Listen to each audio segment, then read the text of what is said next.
देखिए, अगर हम बात करें अब 2021 की, तो 2020 में जिस तरह से हमने देखा कोरोना काल में, तो कोरोना काल में किस तरह की कितने जो गैप्स थे हमारे सामने आए, और स्पेसिफिकली अगर इस बजट से हम उम्मीद करते हैं हेल्थ केयर के अंदर हमें कुछ विशेष देखने को मिलना चाहिए, जिस तरह से हम सोच रहे हैं और आकलन कर रहे हैं। आपने देखा होगा कि सबसे ज़्यादा अगर हम बात करें तो हमारा अभी जो काम होता है वो रिएक्टिव हेल्थ पे होता है। अभी मुझे एक्सपेक्टेशन है, हमें लगता है कि इस बार प्रिवेंटिव हेल्थ केयर पे ज़्यादा अधिक काम होगा। प्रिवेंटिव हेल्थ केयर का मतलब है कि हम बीमारी की रोकथाम के ऊपर कोई ना कोई ऐसा बजट असाइन होना चाहिए कि एक बार बीमारी हो गई तो आप समझिए कि उसका खर्चा और रोकथाम का खर्चा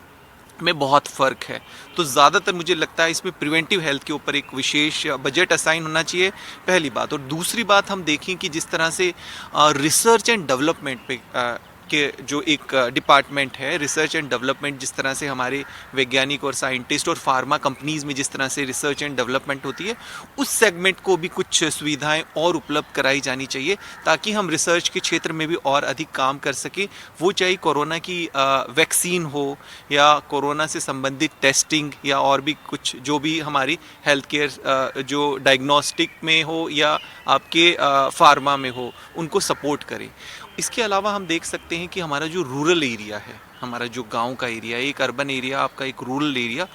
एरियाज़ में अगर हम आप देखें तो काफ़ी वहाँ पर अभी हेल्थ केयर सुविधाओं में काफ़ी हद तक काम करने की ज़रूरत है। जिस तरह से हमने कोरोना काल में भी देखा कि वहाँ पर बेसिक फैसिलिटीज़ को लेकर काफ़ी समस्याएं थी। तो हमें लगता है कि जो रूरल एरियाज़ है उसमें हेल्थ केयर सिस्टम पे भी काफ़ी फोकस होना चाहिए। और इसके अलावा स्पेसिफिकली हेल्थ केयर एजुकेशन, कि हमें जो सबसे ज़्यादा प्रॉब्लम आई थी वो पैरामेडिक्स को लेके या डॉक्टर्स को लेके स्पेसिफिकली, तो हेल्थ केयर और मेडिकल एजुकेशन के ऊपर भी एक स्पेसिफिकली ऐसा बजट एलोकेट होना चाहिए। जी